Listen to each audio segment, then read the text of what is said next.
ඒ කියන්නේ පරිසරය ඇසුරු කරගන්නවා කියලා කියන්නේ අපි කියන සංයම අභ්‍යාස විදිහට අපි පොඩ්ඩක් පරිසරයකට ගිහිල්ලා ඇස් දෙක වහගෙන කෙනෙක් මෝහනය කිරීමේදී ඔබේ වෘත්තීය කොටසක් විදියට ඇත්තටම මෝහනයක් සිදු කරන්නේ කොහොමද කියලා පොඩ්ඩක් සරලව කතා කරොත්. ගොඩක් අපි කතා කරොත් අපිට උපදේශනයට යොමු වෙන ප්‍රශ්නයක් තමයි පුංචි දරුවෝ ස්මාර්ට් ජංගම දුරකථනයට ඇබ්බැහි වීම. ඔබේ ශ්‍රේෂ්ඨය තුළ මේ විශ්ව ශක්තිය කියන දේ ගැන විශ්වාසයක් තියෙනවාද? එහෙම තියෙනවා නම් එහෙම තියෙන මොන වගේ පැතිකඩයන් වලද කියලා පොඩ්ඩක් අපි කතා කරමුද?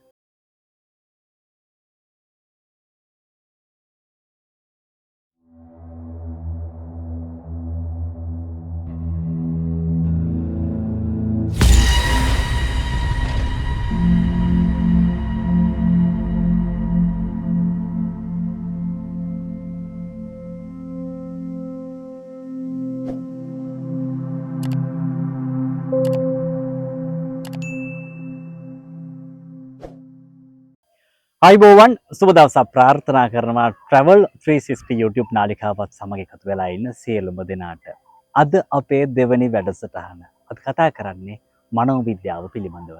අපි පළවෙනි වැඩසටහනෙන් හඳුන්වා දුන්නා මනෝවිද්‍යාව කියන්නේ මොකක්ද?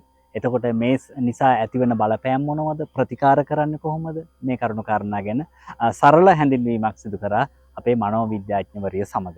ඉතින් අද දවසේ දෙවැනි වැඩසටහනක සුන්දර පරිසරයක ඉඳන් මේ කතා බහ සිදු කරන්නේ ඔබේ මනස නිරවුල් කරගෙන වැඩසටහන අවසන් වනතුරු අපිත් එක්ක එකතු වෙන්න කියලා ඔබට ආරාධනා කර සිටිනවා. ඉතින් අපේ දෙවැනි වැඩසටහනටත් ඉතාමත් ගෞරවයෙන් යුතුව පිළිගනු ලබනවා මනසුව ජාත්‍යන්තර මනෝවිද්‍යා පර්යේෂණ ආයතනයේ අධ්‍යක්ෂිකා මනෝවිද්‍යා පර්යේෂණ හා මෝහන චිකිත්සක කතිකාචාර්ය මනෝවිද්‍යාඥ දුලංජලා එම් වැලිකන්ද මහත්මිය. ආයිබෝන් ඔබතුමියට. අයිබෝවන්.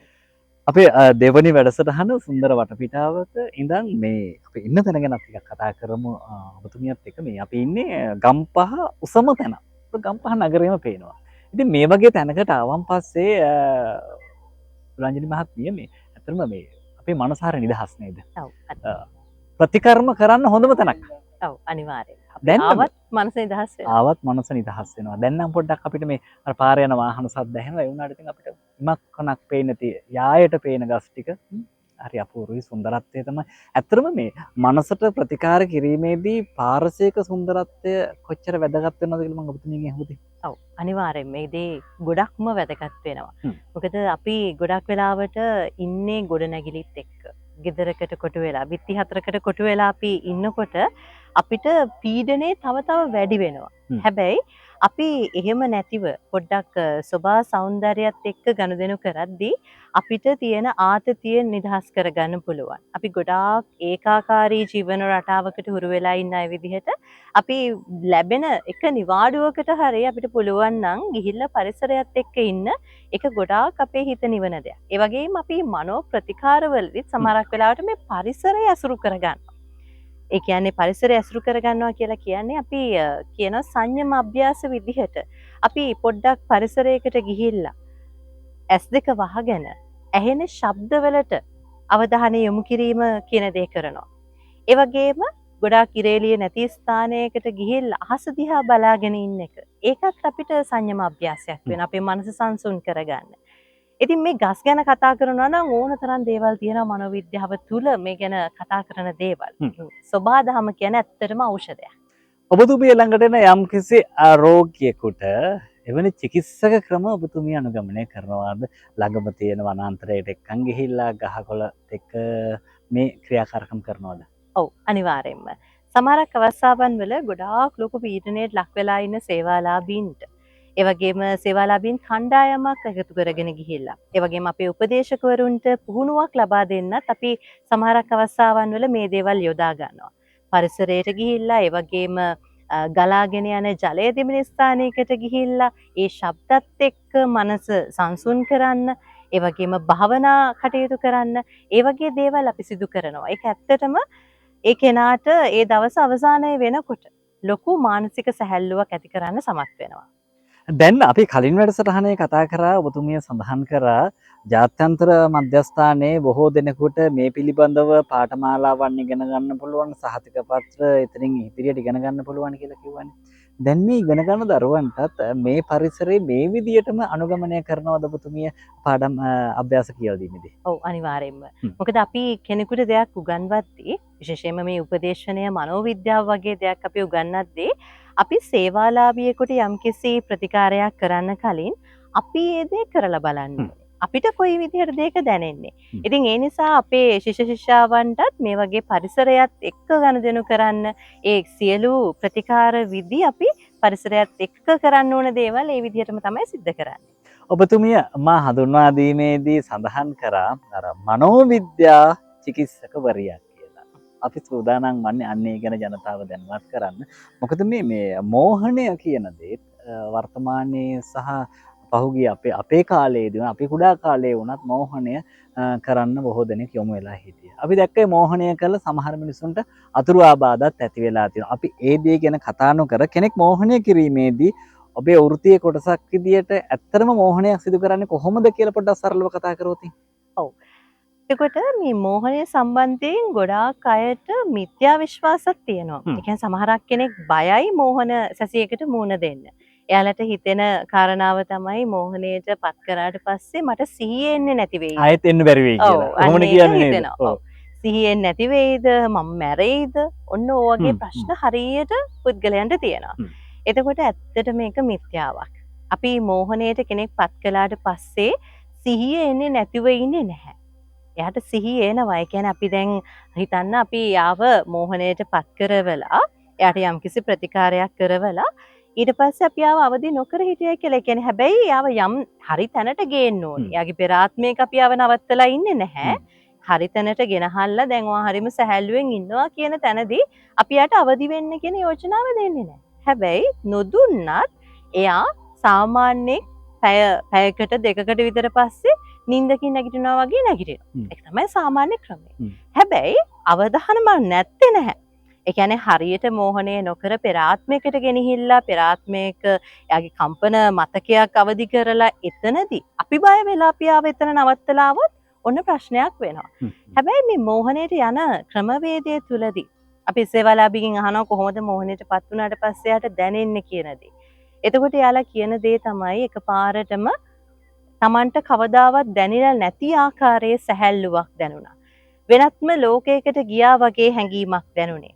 ඒ අවස්ථාවේදී යාගේ මනස හරිම සැහැල්ලු වුණා. තිබ්බ ප්‍රශ්න කිසිම දෙයක් නැහැ වගේ දැනුණා. මෙන්න මේ වගේ කතා තමයි ගොඩක් වෙලාවට මේ මෝහණයට මූණ දීපු කෙනෙක් කියන්නේ.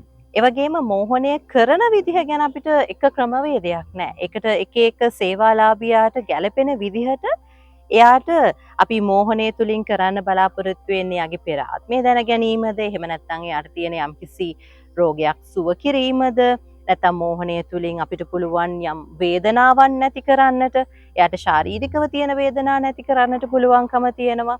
ඒ වගේම අදිමානසික පැත්තෙන් දේවලුත් මෝහණය හරහා කරන්න පුළුවන්. ඒ කියන්නේ මේක ලොකු ශේෂ්ත්‍රයක්.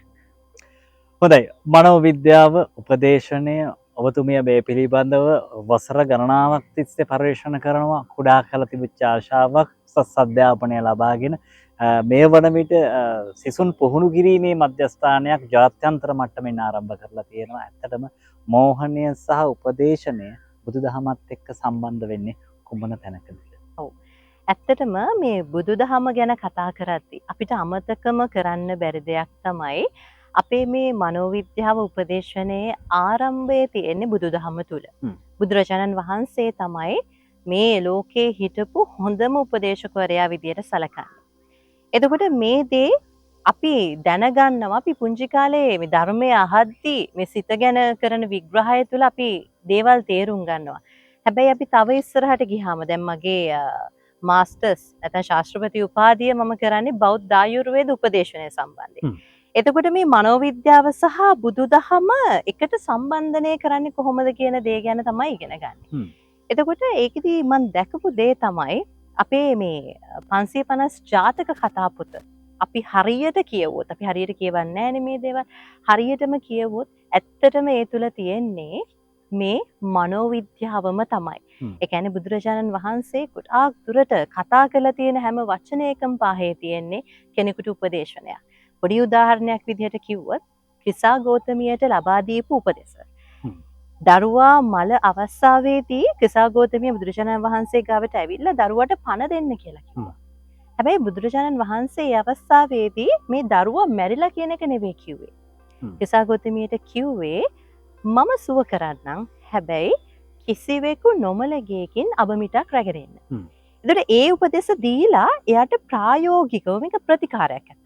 ප්‍රායෝගිකවම එයාට ඔප්පු කරා කිසිවෙකු නොමැරී ඉන්නේ නැහැ. හැමෝම අපි ඉපදුනා නම් මැරෙනවා. ඒකේ අවබෝධ කරගෙන තමයි ඊට පස්සේ ආවේ. ඉතින් මේ බුදුදහම කියන්නේ සම්පූර්ණයෙන් මනෝ ප්‍රතිකාරයක් අන්තර්ගත දෙයක්. දැන් ඔබතුමිය හරි අපූර්ව කතාවක් කියනවනේ අපිට. දැන් ඔබතුමියගේ කියන්නේ මාස්ටර් එක එහෙම නැත්නම් ශාස්ත්‍රපති උපාධිය සිදු කරන්න තෝරගන්නේ මේ බුදුදහම සහ මනෝවිද්‍යාව. නමුත් ඔබතුමිය මුලින් ඉගෙනගෙන තියෙන බටහිර මනෝවිද්‍යා ක්‍රම මේ දෙකම එකක්. ඔව් අනිවාර්යෙන්ම. දැන් ඔබතුමියගේ පර්යේෂණයකින් පස්සේ තේරුම් ගන්න සමහර විට පුළුවන් වේවි බටහිර මනෝවිද්‍යා ක්‍රමවේදයට වැඩිය සමහරවිට බුදුදහමත් එක්ක තියෙන මනෝවිද්‍යා ප්‍රතිකර්ම උසස් කියලා. ඔව්. දැන් මේ දැන් අපේ ළඟට එන සම්පත් අපේ ළඟට එන අපි හිතුවතින් මම කියන විදියට රෝගියෙක් නෙන්නේ මේ රෝගියෙක් පැමිණීමේදී ඔහුට මානසික ගැටලුවක් තියෙනවා කියලා ඔබතුමිය පරීක්ෂා කිරීමෙන් පසුවද මනෝවිද්‍යාත්මක ක්‍රමවේදයන් භාවිතා කරලා මෝහන කටයුතු කරන්නේ. ඔව් අනිවාර්යෙන්ම. මොකද අපි බලන්නට ඕනේ යාගේ තියෙන ප්‍රශ්නේ මොන වගේද. ඒතර ප්‍රශ්නේ ගැන බලද්දී මේ යාට තියෙන වර්තමාන රෝග ලක්ෂණ විතරක් නෙවෙයි. එයාට ඒ රෝග ලක්ෂණ ඇති වෙන්නට බලපාපු අතීත සිද්ධිය මොකක්ද? මොන හරි ප්‍රශ්නයකට යා මුහුණ දුන්නද? මේ ඔක්කොම අපි එයාගෙන් විමසනවා. ඒතර සමහරක් අවස්ථාවන් වල එයාට ඒ අතීත කතාව කියන්න බෑ. අන්න ඒ වගේ අවස්ථාවන් වලදී අපි යාට මනෝ ප්‍රතිකාර පාවිච්චි කරලා එයාගේ අතීතය දැනගන්නවා. ඒතර ඒ දැන ගැනීම සඳහා මෝහනේ පමණක් නෙවෙයි තියෙන්නේ. තව ක්‍රමවේද අපේ තියෙනවා. ඒතර ඒ ක්‍රමවේද වලින් මේ කෙනාට සුදුසු මොකක්ද කියලා දැනගෙන ඒට අනුව එයාගේ අතීත කතාව අපි දැනගන්නවා. එතකොට එහෙම දැනගෙන අපිට තේරෙනවා දැන් මෙයාට තියෙන තත්වය මානසික රෝගයක්ද නැත්නම් මේක සරල ගැටලුවක්ද තියෙන්නේ කියන එක අපිට තේරෙනවා. නැත්තම් අර අපි කතා කරා වගේ අදිමානසික දෙයක්ද මේවා අපිට තේරෙන්න ගන්නවා.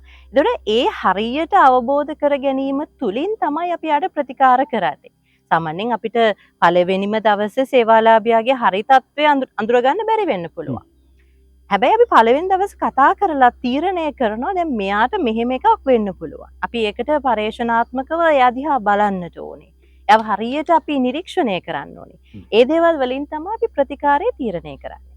හොඳයි අපිත් එක්ක කතා කරන්නේ මනසුව ජාත්‍යන්තර මනෝවිද්‍යා පර්යේෂණ ආයතනයේ අධ්‍යක්ෂකා ඒ වගේම අධි මනෝවිද්‍යා පර්යේෂණ සහ මෝහන චිකිත්සක කතිකාචාර්ය මනෝවිද්‍යාඥ දුලංජලා එම් වැලිකන්ද මහත්මිය. දුලංජලා මහත්මිය දැන් ජනතාව දියුණු වෙලා තියෙන මනසින්. හැබැයි මානසික රෝගීන් තත්වයන් වැඩි වෙලාද නැත්නම් අඩු වෙලාද ඔබතුමියගේ නිගමනයත් එක්ක? ඔව් අපිට පේන විදිහට නම් ඒකේ අඩුවක් නෙවෙයි වැඩිවීමක් තියෙනවා. දැන් අපි හිතන අපි තාක්ෂණයෙන් දියුණුවයි කියලා. හැබැයි අපි මේ තාක්ෂණයෙන් දියුණු වෙන්නත් අපිට ඇතිවන මානසික රෝග ප්‍රමාණය වැඩි වෙනවා. ගොඩක් අපි කතා කරොත් අපිට උපදේශනයට යොමු වෙන ප්‍රශ්නයක් තමයි පුංචි දරුවෝ ස්මාර්ට් ජංගම දුරකථනයට ඇබ්බැහි වීම. එතකොට මේ තාක්ෂණයේ හොඳ පැත්තක් තියෙනවා. හැබැයි මේ විදිහට ඇබ්බැහි වීම හදා ගැනීම ඊළඟට මේ විදිහට එයාලා ගේම්ස් වලට ඇබ්බැහි වීම වගේ දේවල් එක්කලා මානසික රෝග ඇති වෙනවා. ඒතර මේ වර්තමානයේ තුල තියෙන සමහරක් ඔය අන්තර්ජාලය ඔස්සේ ප්ලේ කරන ගේම්ස් නිසා මානසික රෝග ඇති වෙච්ච අය ඉන්නවා. පොඩි උදාහරණයක් කිව්වොත් එක්තරා දරුවෙකුට මේ වගේ ගේම්ස් වලට ලොකු ඇබ්බැහියක් ඇති වෙලා එයා පාවිච්චි කරලා තියෙන ගේම් එකත් ගොඩක් ඔය මරණ ඒ වගේ ගේම් එකක්. ඊට පස්සේ මේ දරුවා පාසලේ යාට උගන්වන්න එනවා අලුතෙන් ගුරුවරයෙක්.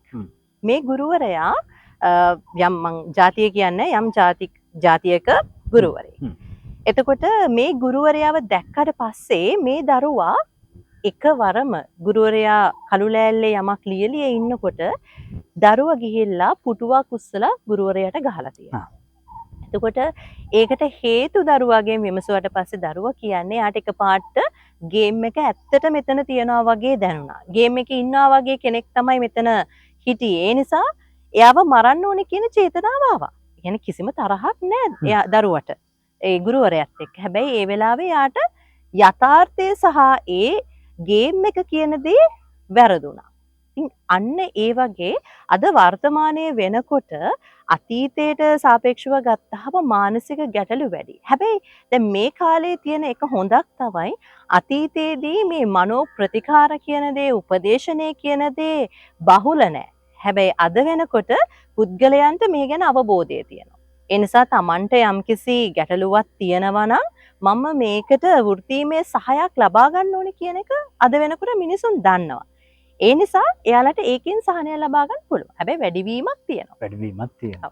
හොඳයි. දැන් මේ කුඩා දරුවන්ගේ තියෙන ඔය මොබයිල් වලට තියෙන ආකර්ෂණය සහ ගේම් පිළිබඳව අපි කතා කරන්නේ.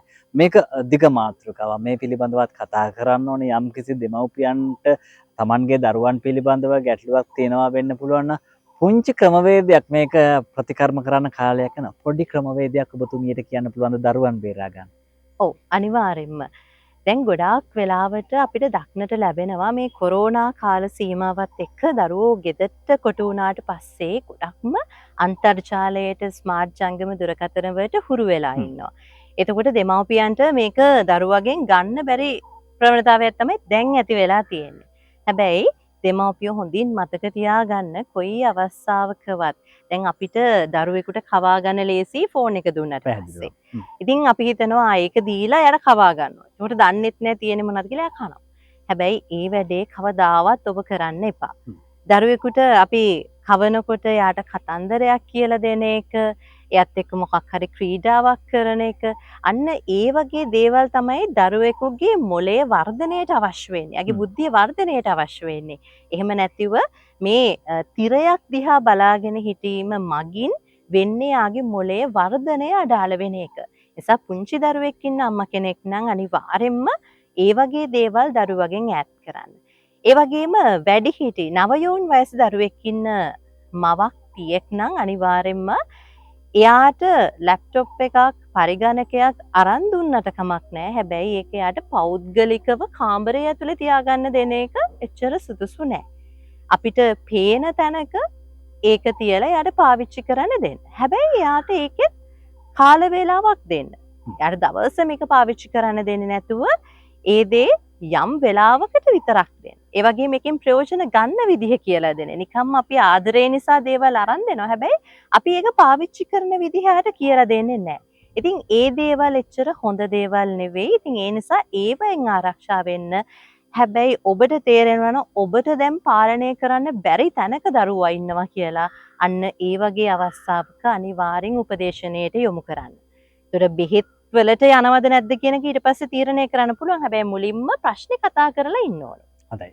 කතා බහෙන් තමයි ගොඩක් දේ කරන්න පුළුවන්. මම කලින් වැඩසටහනෙත් කිව්වනේ අපිට සමහර පවුල් ගැටලු ඇති වෙන්නේ දරුවන්ගේ ප්‍රශ්න ඇති වෙන්නේ අපි ඔවුන් එක්ක කතා නොකරන නිසා. අන්න ඒ නිසා අපිට ප්‍රශ්නයක් තියෙනවා නම් මෙවැනි මනෝවිද්‍යාඥවරයෙක් ළඟට ඔබ යොමු වෙන්නට ඕනේ. ඔබේ ප්‍රශ්න සාකච්ඡා කරන්න. ඉන් අනතුරුව ඇය තීරණය කරાવી ඔබ ගමන් කරන්න ඕනි පාර කුමක්ද කියලා. දැන් මනෝවිද්‍යාඥතුමිය අපි කතා කරේ මේ අතීතය ගැන පොඩ්ඩක් කතා කරන්නේ. දැන් අපි මේ ජීවත් වෙන ස්මාර්ට් ලෝකයක අපි ළඟ මොබයිල් ෆෝන් එක, ලැප්ටොප් එක, තාක්ෂණය බහුලයි. අපිට ගමනක් යන්න ඕන නම් අපි භාවිතා කරනවා දැන් හයිවේ තියෙනවා. එතකොට වෙන රටකට යන්න ඕන නම් ගුවන් යානා තියෙනවා. හැබැයි අපේ අතීතයේ මුතුන් මිත්තන් ලංකාවේ වගේම ලෝකයේ ඉඳලා තියෙනවා කියලා අපි අහලා තියෙනවා. එරුදියෙන් ගමන් කරන්න පුළුවන්. විවිධ මවාපෑම් කරන්න පුළුවන්. ඊට පස්සේ විවිධ sannivedana උපක්‍රම තිබිලා තියෙන ඒගොල්ලෝ අතර.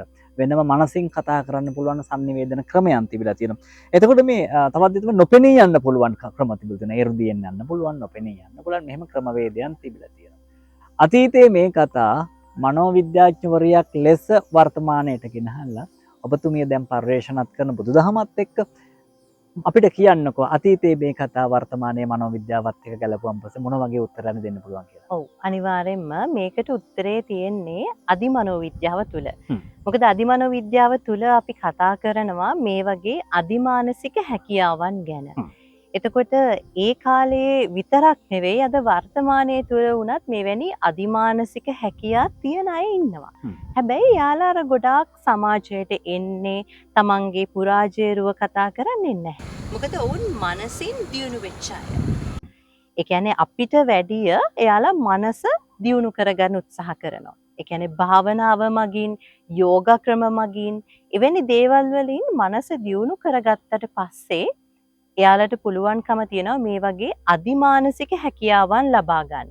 කෙනෙකුගේ හිතක් කියවන්න, ඒ වගේම යම්කිසි වස්තුවක් අතින් අල්ලන්නේ නැතිව චලනය කරන්නට, ඒ වගේම අනාගතය දකින්න, ඒ වගේම එයාට කිසිම සීමාවක් නැතිව ඕන තැනක් දැකීමේ හැකියාව වගේ දේවල් අද වර්තමානයේ තුලත් තියෙන කට්ටිය ඉන්නවා. හැබැයි මේ අධිමනෝ විද්‍යාව තුල කතා කරනවා මෙවැනි හැකියා තියෙන කට්ටිය සමහරක් වෙලාවට උපතින් බිහි වෙන අවස්ථා තියෙනවා.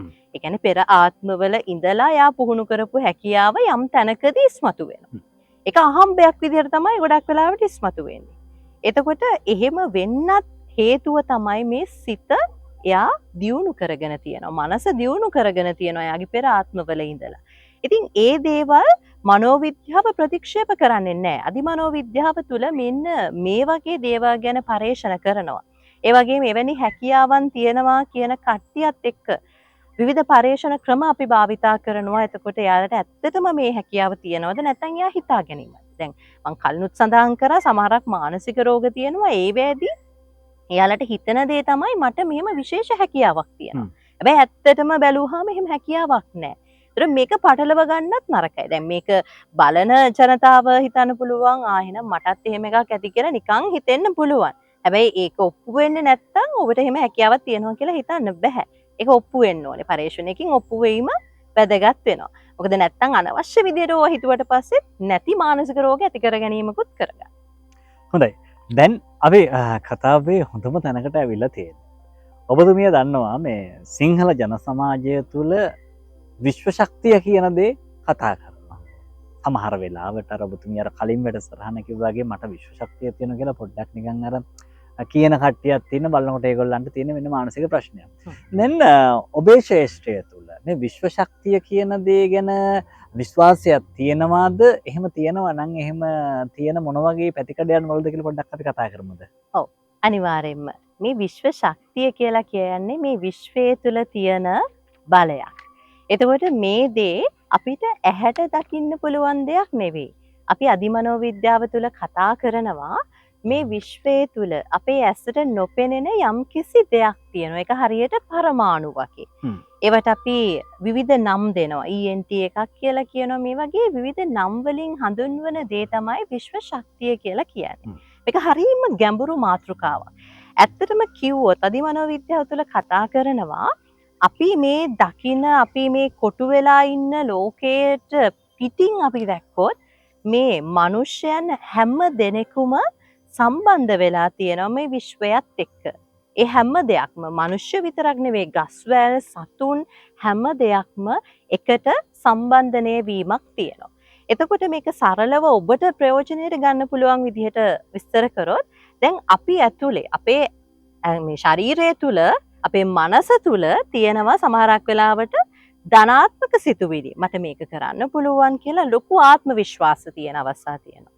ඒ වගේම සමහරක් අවස්ථාවන් වල අපි ගාව ඍණාත්මක සිතුවිලි තියෙනවා. يعني මට මේක කරන්න බෑ, මම දුර්වලයි. අන්න එහෙම හිතන අවස්ථා තියෙනවා. එතකොට මේ විශ්වයේ තුලත් වගේ ධන ඍණ සම්බන්ධතා තියෙනවා. මේ විශ්ව ශක්තිය කියන්නේ ඒ වගේ දෙයක්. එතකොට ඒ තිබෙන ධන ඍණත් එක්කලා ඒ තියෙන අපි ඇතුලේ තියෙන ධනාත්මක දෙයක් නම් අපි විත උරාගන්නේ ඒ ධනාත්මක ශක්තිය. හැබැයි අපි ගාව තියෙන සිතුවිලි හැමතිස්සෙම ඍණාත්මක නම් එතකොට අපිට මේ විශ්ව ශක්තියෙන් උරාගන්නේ ඍණාත්මක දේවල්. අන්න ඒකයි සමහරක් වෙලාවට අපිට මේව වැරදෙන්නේ. මේක මනෝවිද්‍යාව තුළ විස්තර කරනවා ප්ලෙසබෝ ඉෆෙක්ට් කියලා මේ ධනාත්මක දේවල් වෙන එක. ඒ වගේම ඒක ඍණාත්මක දේවල් සිද්ධ වෙන එක විස්තර කරනවා නොසෙබෝ ඉෆෙක්ට් කියලා. ඉතින් මේකත් ලොකු ශේෂ්ත්‍රයක් අපිට ඉදිරියට කතා කරන්න පුළුවන්. හොඳයි. මෙවැනි ශ්‍රේෂ්ඨ ගණනාවක් ගැන කතා කරන්න තමයි Travel 360 නාලිකාව මේ යෝධ ගමනක පියවරක් තබලා තියෙන්නේ. අපිත් එක්ක කතා කරන්නේ මනසෝ ජාත්‍යන්තර මනෝවිද්‍යා පර්යේෂණ ආයතනයේ අධ්‍යක්ෂක අධිමනෝවිද්‍යා පර්යේෂණ හා මෝහන චිකිත්සක කතිකාචාර්ය මනෝවිද්‍යාඥ දුලංජලා එම් වැලිකන්ද මහත්මිය. දැන් අපි බොහෝ දේවල් කතා කරා. ජනතාව දැන් බොහෝ දේවල් දන්නවා. නමුත් මේ පරක්තරක් නොපෙනෙන විෂයක් තමයි දුලංජලා මහත්මිය මනෝවිද්‍යාව කියන්නේ. දියුණු මනසකින් විශ්වය සමග සම්බන්ධ කිරීම නැත්නම් සංනිවේදනය කිරීමේ හැකියාව ඔබේ ශේෂ්ත්‍රය දකින්නේ කොහොමද? අර ඉස්සෙල්ල කියපු එකමද මෙතෙන්ටත් උත්තරේ නැත්නම් ඊට වඩා වෙනස්ද? ඒ හා සම්බන්ධයි. එතකොට මේ සම්බන්ධනය කියලා කියන්නේ අපිට විශ්වත් එක්ක ගනුදෙනු කරන්න පුළුවන් වෙන්නේ අපි හිතන දේවල් එක්ක කියලා මම ඉස්සෙල්ලා විස්තර කරා. එතකොට අපි හිතන දේවල් එක්ක ධනාත්මක ශක්තියෙන් ඍණාත්මක ශක්තියෙන් අපි වෙත ඈදා ගැනීමක් තමයි අපි මේ කරන්නේ. එතකොට අපි කතා කරනවා විශ්ව ආකර්ෂණ නීතිය කියලා දෙයක්. එතකොට ඒ තුළ වෙන්නේ අර කිව්වත් වගේ අපේ තියෙන අපි ධනාත්මකව දේවල් හිතනකොට අපිට ධනාත්මක දේවල් ලැබෙනවා. හැබැයි අපි දිගින් දිගට ඍණාත්මකව හිතනකොට ඍණාත්මක දේවල්ම තමයි ලැබෙන්නේ. ඒක අපි හිතනවා අපේ කර්මය වෙන්නේ නැති එහෙම කියලා අපි විග්‍රහ කරන්න උත්සාහ කරනවා. නැත්නම් අපි හිතනවා සමහරකට කවුරු හරි අපිට මොනවා හරි කරලා. නෑ, කරලා නෙවෙයි. ඔබට ඇත්තටම හොඳම ගුරුකම තමයි ඔබේ මනසට ඔබ විසින්ම කරගන්න ගුරුකම. ඉතින් ඒක මතක් කරන්න ඕනේ. ඉතින් අපි හැමතිස්සෙම අපිට නරක දේවල්මයි ජීවිතේ වෙන්නේ කියලා දැනෙනකොට කරන්නට ඕනේ අපේ අභ්‍යන්තරය ධනාත්මක කරගන්න. ඒක තමයි මේ තුල කතා කරන්නේ. හොඳයි. අපි කතා කරන සියලු කරුණක්ම වචනයක් පාසා ඔබේ ජීවිතයට ආදර්ශයක් ගන්න පුළුවන් දේවල්. තුරංජලා මහත්මිය, දැන් අපි මේ දේවල් ජනගත කරන්නේ ජනතාවට දෙයක් ලබා ගන්න ඕන නිසා වෙන්නේ. දැන් මම කලින් වැඩසටහනේදීත් ඔබතුමියගෙන් ඇහුවා ඔබතුමිය ළඟින් පරිවර්ෂණ කරගන්න ඒ වගේම ප්‍රතිකාර කරගන්න කෙනෙක් එනවටවත් වඩා තමන්ගේ ජීවිතය සකසා ගන්න මේ පාඨමාලාවක් හදාරණය ගොඩක් හොඳයි නේද කියලා. ඔබතුමිය ඉතාමත් වටිනා උත්තරයක් ලබා දුන්නා. මම ඔබට යෝජනා කරන ආදරණීය හිතවතුනි, අපි කුඩා කාලේ අපි සාමාන්‍ය පෙළ විභාගෙ ලිව්වට පස්සේ අපිට සමහර වෙලාවට කම්පියුටරයක් තිබුණේ නැහැ ගෙදර. එතකොට අපි මොකද්ද කරන්නේ? කම්පියුටර් කෝස් එකක් කරනවා. නමුත් අද වෙනකොට මේ කම්පියුටර් කියන දේ අපේ කෝස් එකක් කරලා ඉගෙන ගන්න ඕනේ. ළමයින්ට තේරෙනවා. අපිට නොතේරෙන කාලේ තමයි අපි කෝස් එකක් කරේ. අපේ මනසේ ප්‍රශ්න ගොඩක් තියෙනවා. අපේ මනසේ තියෙන ප්‍රශ්න තනියෙන් අපිට විසඳලා ගන්න අමාරුයි. බුද්ධිමත් ජනතාවක් අනාගතයේ බිහි වේවි. ඔබට පුළුවන් නම් හොඳම තැනකින් මනස පිළිබඳව පාඨමාලාවක් කරන්න, මනෝවිද්‍යා පාඨමාලාවක් කරන්න, ජීවිතේ ජය ගන්න පුළුවන් වේවි. මෙතුමිය සඳහන් කරා වැඩිපුරම රංජලා මහත්මිය ප්‍රශ්න තියෙන්නේ පවුල් ආරව්. අපි ගිය සතියේ අවසාන කොටසෙත් මේ වගේම කතා කරා ලිංගික ගැටලු. තමන්ගේ සහකරුවගේ ලිංගික අවශ්‍යතාවය මොකක්ද කියලා තමන්ගේ සහකාරිය දන්නේ නැහැ. එතකොට සහකරුවා දන්නේ සහකාරියගේ ලිංගික අවශ්‍යතාවය මොකක්ද කියලා. එතකොට ඔබතුමිය ළඟට ඇවිල්ලා එහෙමත් නැත්නම් ලංකාවේ ඕන තරම් තියෙනවනේ මේ පාඨමාලාවක් ගන්න ලෝකෙත් තියෙනවනේ. මේ පාඨමාලාවක් කරවොත් තමන්ගේ පවුල් ජීවිතය සාර්ථකව ගත කරන්න පුළුවන්. අපි පොඩි උපදෙසක් දීලා අපි වැඩසටහන අවසන් කරමු. ඔව්. ඇත්තටම. එතකොට මෙවැනි පාඨමාලාවක් තුළ අපි කතා කරනවා කොයි විදිහටද අපි පෞල් ජීවිතේ ගත කරන්න ඕනේ. ඒ වගේම පෞල් ජීවිතයේ පදනම බවට පත් වෙන්නේ ලිංගිකත්වය. හැබැයි අපේ දැන් ලංකාව වගේ රටක විශේෂයෙන් කාන්තාවට ලොකු ලැජ්ජාවක් තියෙනවා මේ දේවල් තමන්ගේ සැමියා එක්ක වුණත් කතා කරන්න. ඒක සුදුසු නැහැ. ඊළඟට මං එහෙම දෙයක් ගැන කතා කරොත් එයා මං ගැන වැරදියට හිතයි, මගේ අතීතයේ ප්‍රශ්න කරයි කියන ප්‍රශ්නය ගොඩාක් වෙලාවට තියෙනවා. හැබැයි අපි මේ මනෝවිද්‍යාව ඉගෙන ගැනීම තුළ මේ දේවල් හැම එකක්ම අපි හරිම විවෘතව ඔබත් සමග කතා කරනවා. ඒතර ඔබටත් ඔයාගේ පෞල් ජීවිතය එහෙම ප්‍රශ්නයකට නොයන්න, ඒ කතා කරන්න තියෙන දේවල් ලැජ්ජ වෙන්නේ නැතුව තමන්ගේ සැමියා බිරිඳත් එක්ක කතා කරන්න, තමන්ගේ අවශ්‍යතාවයන් කොහොමද ඒ කෙනාට කියන්නේ කියන එක කියලා දෙන්න. ඔබට පුළුවන්කම ලැබෙනවා මෙවැනි පාඨමාලාවක් හැදෑරීමත් එක්ක. සමහරක් දේවල් තියෙනවා ඒ ප්‍රශ්න තමන්ටම විසඳ ගන්න පුළුවන් අවස්ථා තියෙනවා. හැබැයි ඒකට මේ මනෝවිද්‍යා දැනුම නැතිකම නිසා තමයි ප්‍රශ්නේ තව වැඩි කරගන්නේ. අර ඔබතුමිය කිව්වාගේ අයියෝ මේ හස්බන්ඩ් මං ගැන මොනව හිතයිද? මගේ ඉස්සර මට මේ මගේ ප්‍රශ්න තියෙන්නේ නැති නේද? ඒ වගේ සිතුවිලි වල බොහෝ දෙනෙක් ඉන්නවා. ඒකට ප්‍රතිකර්මයක් කරගත්තොත් හරි. ඔව් අනිවාර්යෙන්ම. ඒක ගැන එච්චර ලොකුවට හිතන්න ඕනේ නැහැ. මොකද මේ කතා කරන්නේ පිටමනුස්සෙක් එක්ක නෙවෙයි. තමන් කසාද බැඳලා ඉන්න කෙනත් එක්ක. ඉතින් ඒ නිසා ඒ තියෙන බිය ඇත්තටම නැති කරන්න ඕනේ. මේක අපි කියන ස්ටිග්මා එකක්. මේ සමාජය තුළ ඒකත් මානසික රෝගී තත්ත්වයක්ද? මානසික රෝගී තත්ත්වයක් නෙවෙයි. හැබැයි මනස රෝගී කරගන්න හේතුවක් ඒක. ස්ටිග්මා එක. එතකොට මේ ස්ටිග්මා එක නිසා තමයි ගොඩක් වෙලාවට මේවා කතා කරන්නේ නැත්තේ. හැබැයි අපි රෝගකාරකයක් වෙනවා. එතකොට ඒ විදිහට ගත්තාම අපි මේ මනෝවිද්‍යාව ඉගෙන ගැනීම තුළින් අපිට ඒ තියෙන පුංචි පුංචි ප්‍රශ්න අපේ sannivedanaya හරියට හදාගන්න එක කොහොමද හරියට අපේ පෞද්ගල ජීවිතය ගත කරද්දී ආදරය බෙදාගන්නේ නේ? එතකොට ඒ දේවල් හැම එකක්ම මේ තුල අපි කතා කරනවා. ඒ නිසා ඕනම කෙනෙකුට මේක වැදගත්. ඒ වගේම අපේ කිසිම වයස් සීමාවක් නැහැ මේක ඉගෙන ගන්න. සමහරක් වෙලාවට අවුරුදු 60 විතර වෙන කට්ටිය පවා ඉගෙන ගන්නවා. මොකද මේක ජීවිතයට අවශ්‍යයි. මේක අපිට ඇත්තටම මේ ජීවිතයට විතරක් නෙවෙයි ඊගාව ජීවිතයටත් වැදගත්. මොකද අපි ඒ දේවල් ගැන කතා කරනවා. කොහොමද අපි මේ ජීවිතය අර්ථාන්විතව ගත කරලා අවසන් කරන්නේ? ඒවත් දැනගන්න ඕනේ.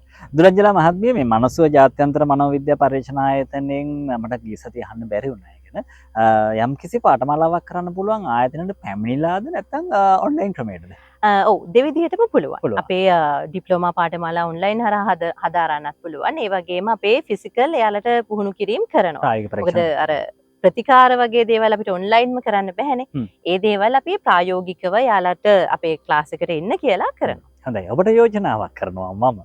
ඒ යෝජනාව තමයි ඔබට පුළුවන් නම් මේ පාඨමාලාවත් එක්ක මුලින් ඔන්ලයින් සම්බන්ධ වෙලා ඉන් පසු ඔබට පුළුවන් ආයතනගත වෙලා ප්‍රායෝගික පරීක්ෂණයන් වලට මුහුණ දෙන්න.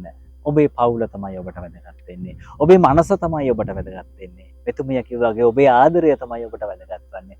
ඔබ අවුරුදු 30ක් 40ක් වෙන්න පුළුවන් විවාහ වෙලා. සමහර වෙලාවට පෙම්වතුන් පෙම්වතියන් ලෙස හිටපු කාලයට වඩා අද කාලය ගොඩක් වෙනස් ඇති. ඒ ඔබ හරි තැනින් ඔබේ මනස හඳුනාගන්න නැති නිසා.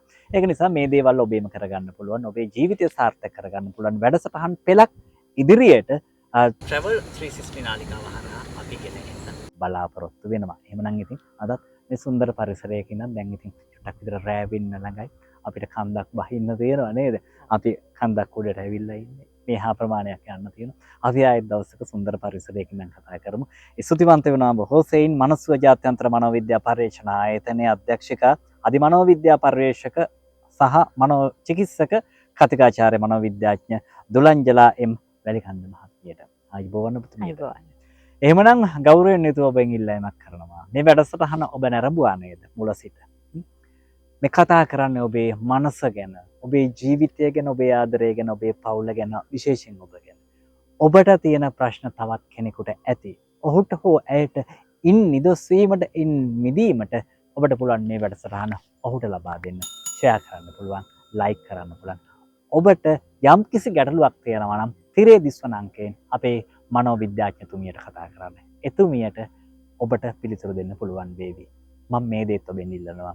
සාමාන්‍යයෙන් උදේ 8ත් රාත්‍රී 8ත් අතර ඒ වගේ කාලයක ඔබේ ප්‍රශ්න ගැන කතා කරන්න. එතුමියටත් නිදහස් මනසකින් යුතුව Tamanගේ පෞල් ජීවිතය ගත කරන්නත් ඕනේ. ඒක නිසා රාත්‍රී 10ට 11ට 12ට කතා නොකර උදේ 8ත් රාත්‍රී 8ත් ඒ කාලය තුල කතා කරන්න. ඔබට වෙලාවක් වෙන් කරගෙන එතුමියත් එක්ක කතා කරලා විසඳුමක් ලබා ගන්න පුළුවන් වේවි. එහෙමනම් සුබ දවසක් ඔබට. ආයුබෝවන්.